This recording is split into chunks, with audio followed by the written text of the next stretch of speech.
La violence conjugale est une réalité tragique qui touche des millions de femmes à travers le monde. Elle se manifeste par des comportements abusifs, physiques, psychologiques ou sexuels exercés par un partenaire intime dans le cadre d'une relation. Ces comportements peuvent inclure des coups, des insultes, des menaces, du contrôle excessif ou toute autre forme de violence visant à contrôler et à dominer la victime. Les conséquences de la violence conjugale sont profondément dévastatrices. Il est crucial de reconnaître l'ampleur de ce problème et de soutenir les initiatives visant à mettre fin à cette forme insidieuse d'abus. En général, la violence se manifeste sous forme de cycle. Le cycle de la violence conjugale, décomposé en 4 phases distinctes, commence par un climat de tension où les conflits s'accumulent, suivi d'une explosion de la violence où l'agresseur exerce des actes abusifs. Ensuite, l'auteur de la violence peut rationaliser ses actions. Mais la phase la plus traîtresse est celle de la lune de miel, où il exprime des remords, des excuses et des promesses de changement, créant ainsi un faux sentiment de sécurité pour la victime.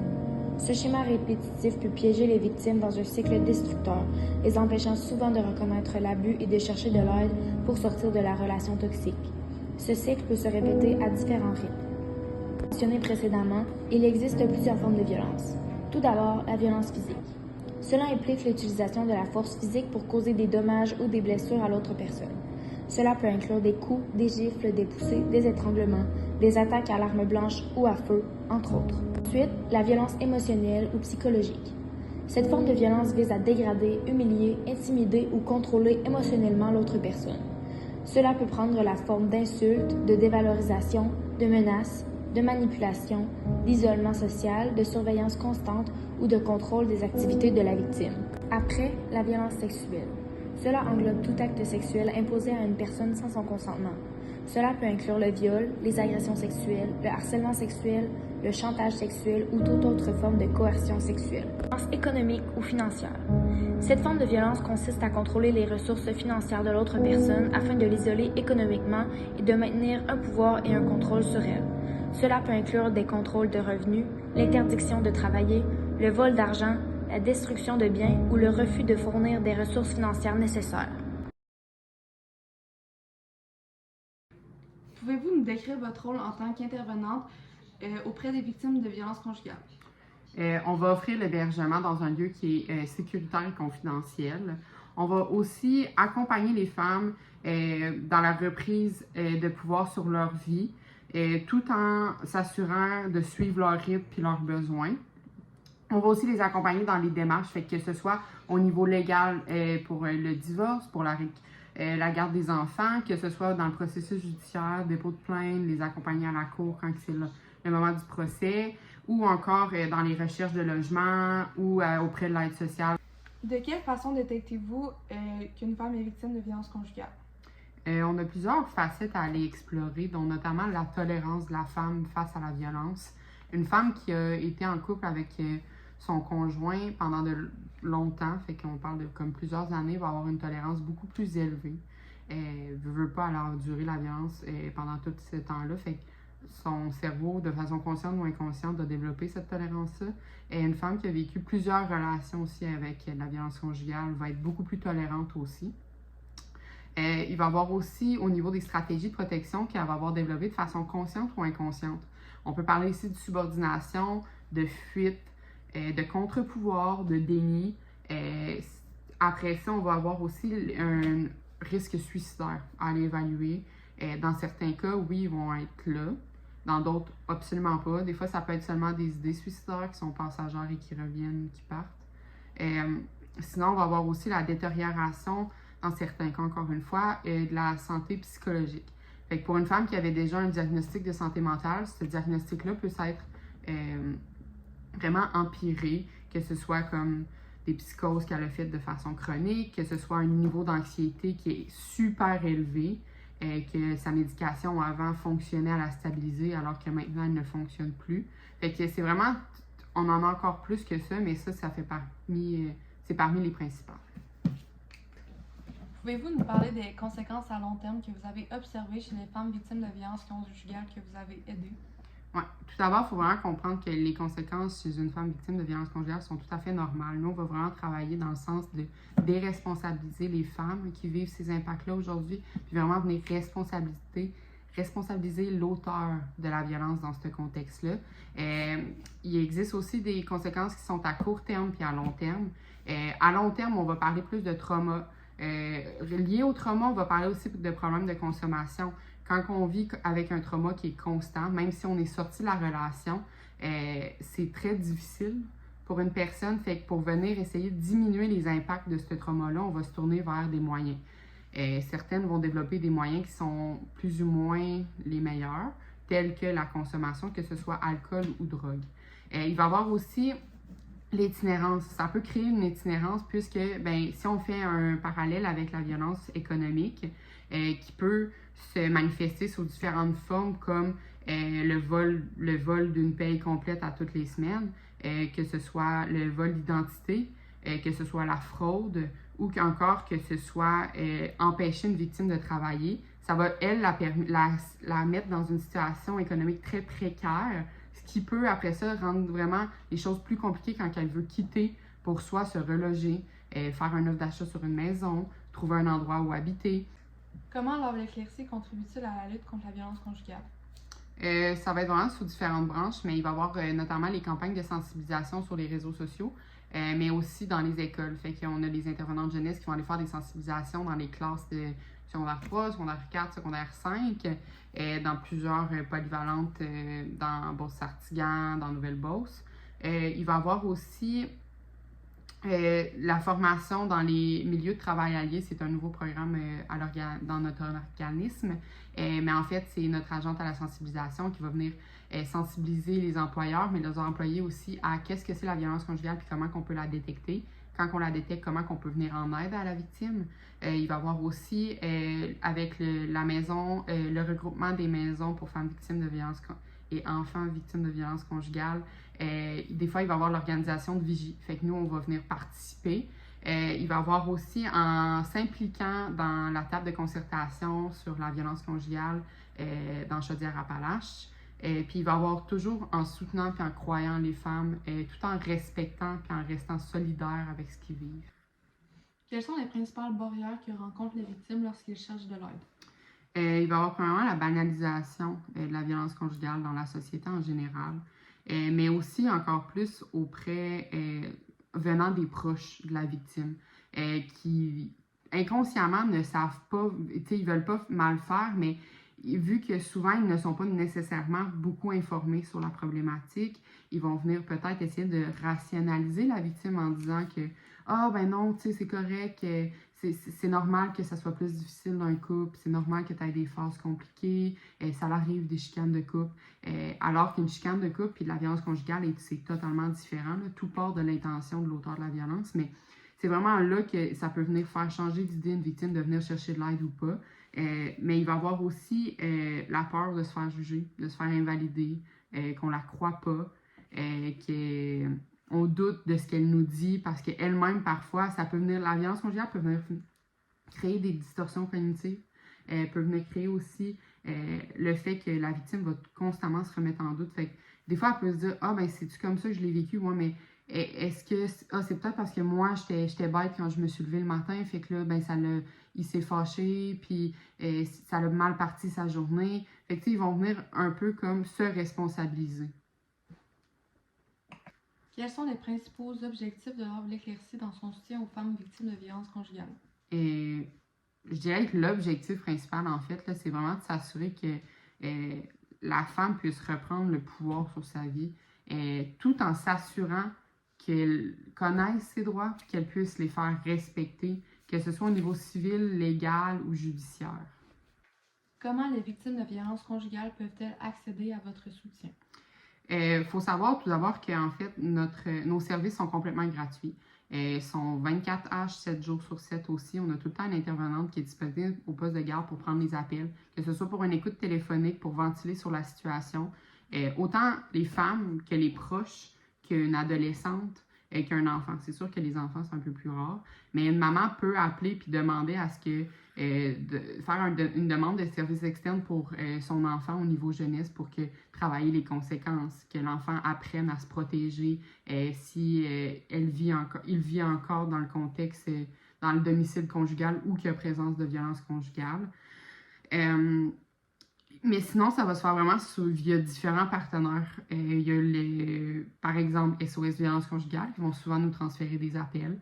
Il va y avoir la DPJ, il va y avoir les policiers qui vont nous envoyer des références. Il va y avoir le CAVAC, le CALAC. Puis aussi les services sociaux. L'année 2023-2024, on a eu 49 références de la part des services sociaux à Saint-Georges dans notre organisme.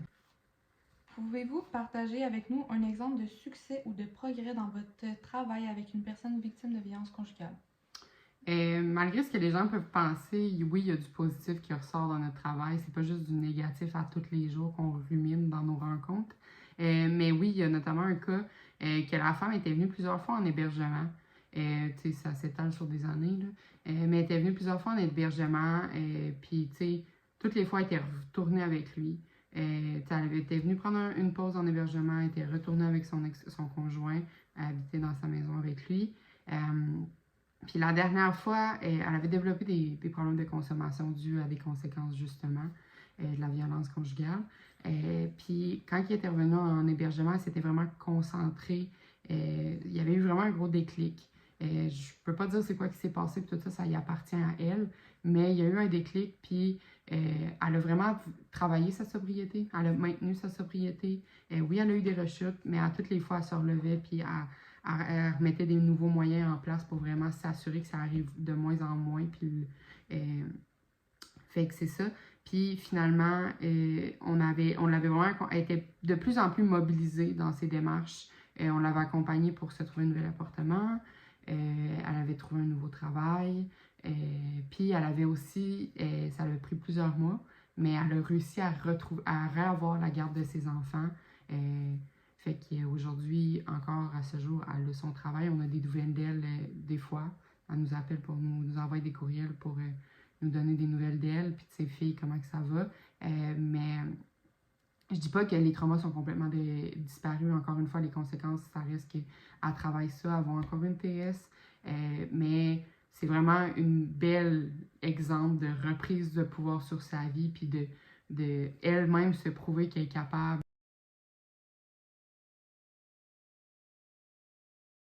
Les premiers signes pour moi qui m'ont allumé une cloche que quelque chose ne fonctionnait pas, c'était vraiment quand que j'ai discuté de ma relation avec mes amis. Je me demandais si c'était vraiment normal. On parlait en soirée, puis je leur demandais si ça arrivait souvent, mettons, qu'ils se chicanaient avec leur chum, puis ça leur arrivait pas vraiment, tandis que, moi, je me chicanais quand même assez souvent avec mon chum, ou ben, je dis chicaner, mais c'était pas mal plus me faire engueuler, puis moi qui fermais ma gueule parce que je savais que ça allait être pire si je disais probablement quoi que ce soit.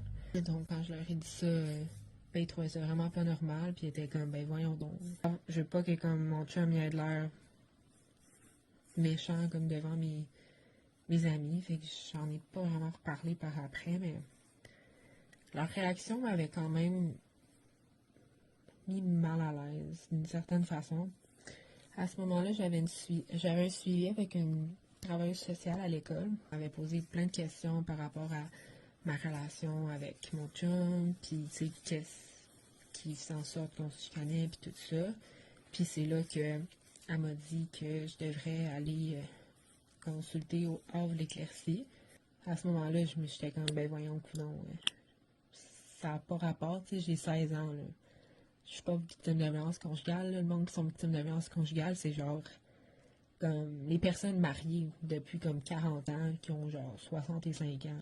Dans ma tête, c'était ça, la violence conjugale. Fait que ma travailleuse sociale était venue avec moi pour la première rencontre, puis pour m'amener là-bas, parce que ben, l'endroit est confidentiel. Fait que elle avait l'adresse, elle m'a amené là, puis j'ai pu y aller les prochaines fois, vu que je savais c'était où. Mais fait qu'à ma première rencontre avec mon intervenante de l'Éclaircie puis ma TS, c'est sûr que ben, j'étais stressée vu que je trouvais pas que j'avais vraiment d'affaires à être là. Fait que ma première rencontre, elle m'avait posé des questions, puis elle avait fait comme une évaluation de la violence conjugale, puis de c'était quoi. Quand j'ai vraiment réalisé que j'étais victime de violence conjugale, puis que, tu sais, j'avais pas à vivre ça, j'ai vraiment essayé de quitter mon chum. La première fois, j'ai eu une discussion avec lui. il était tout le temps en train de m'insulter, puis j'étais vraiment tannée de ça, puis je voulais plus être en relation avec lui. Ben, à ce moment-là, il avait comme... s'était mis à pleurer, puis il disait qu'il pouvait pas vivre sans moi, qu'il avait besoin de moi, qu'il était désolé, puis qu'il allait changer. Tu sais, je l'ai cru, je veux pas, fait rester avec. Tu sais, il y a eu un bout il était revenu comme avant. Il était gentil, il était doux, puis il me faisait des cadeaux, puis il était super attentionné, mais je veux pas, il a recommencé tranquillement, pas vite, à m'insulter, puis crier après, puis il m'a pas violée nécessairement, mais tu sais, il était quand même assez insistant. Puis, tu sais, à un moment donné que je voulais vraiment pas, ben, à ce moment-là, ben, il m'avait violée, fait que je veux pas vivre ça, puis j'ai pas vécu ça, fait que j'avais encore essayé de casser avec lui, puis à ce moment-là, il avait menacé de se suicider. Si je le laissais, je vais pas avoir la mort de quelqu'un sur ma conscience. J'avais encore resté avec lui, mais à ce moment-là, je savais vraiment plus quoi faire parce que je sentais que je voulais plus être avec lui, mais je voulais pas le laisser parce que je voulais pas qu'il se suicide. Puis avant qu'on sorte ensemble, je savais qu'il était quand même dépressif. Si je casse avec, puis qu'après ça, il se suicide, c'est clair que le monde va m'accuser que genre c'est à cause de moi qu'il est mort. J'ai encore resté avec lui. Puis je trouvais ça vraiment rough parce que j'étais jamais capable de avoir la conversation avec lui au complet pour justement pouvoir casser avec parce que à chaque fois il se mettait à pleurer puis il disait tout le temps les mêmes affaires. Fait que j'avais trouvé ça vraiment difficile. L'éclaircie m'a vraiment beaucoup aidé dans mon processus parce que ils m'ont vraiment... Ben, tu sais, mon intervenante que j'avais était vraiment super gentille, était super douce. Puis elle m'a vraiment permis de me rendre compte que oui, même si j'avais 16 ans, j'avais vraiment été victime de violence conjugale. Ben, je m'en avais pas nécessairement rendu compte, mais tu sais, ma relation, elle avait quand même fait baisser mon estime beaucoup. Après ma relation, je sentais que je valais vraiment rien. On a pu travailler. Ben, elle m'avait donné des outils, puis elle me donnait des devoirs comme, mettons, me donner un compliment par jour, puis comme me croire, tu sais, ça a l'air con, mais j'avais vraiment de la difficulté au début. On avait fait différents exercices, puis tu sais, à travers nos discussions, ça m'a permis de réaliser que, ben, dans le fond, tu sais, mon ex, il avait vraiment eu beaucoup d'emprise sur moi, puis même après que j'ai réussi à complètement...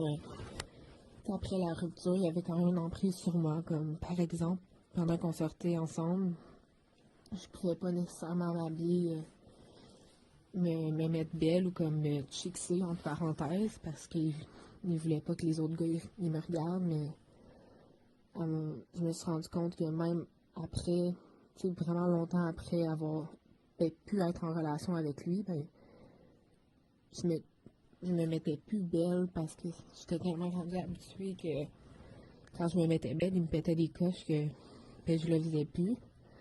Fait que, tu sais, mettons, ça, c'était un exemple de son emprise sur moi, même après la relation. Fait que mon intervenante m'avait permis de me rendre compte de ça. Puis, tu sais, à travers de notre suivi, j'ai pu reprendre du pouvoir sur ma vie, puis pouvoir, tu sais, reprendre... tu sais, c'est sûr que demain matin, je rencontre une femme qui vit une situation similaire à moi, mais je vais lui dire d'aller au Havre l'éclaircie parce que, tu sais, moi, ils m'ont tellement aidé puis ils m'ont vraiment permis de me rendre compte de qu'est-ce que je vivais puis tous les impacts que ça avait sur ma vie. Là. La morale de l'histoire, c'est que là, mon intervenante au Havre l'éclaircie m'a vraiment permis de reprendre du pouvoir sur ma vie puis de regagner mon estime de moi, de me rendre compte de c'était quoi la violence, c'était quoi ses effets sur moi puis qu'est-ce que je pouvais changer, moi, dans ma vie, pour plus que mon ex ait encore son emprise sur moi. J'ai quand même espoir que je vais pouvoir être en couple un jour, puis ça va être une relation saine, puis que je vais pouvoir avoir une bonne relation avec cette personne-là. Pour finir l'entrevue, quel message voulez-vous transmettre aux victimes de violences conjugales?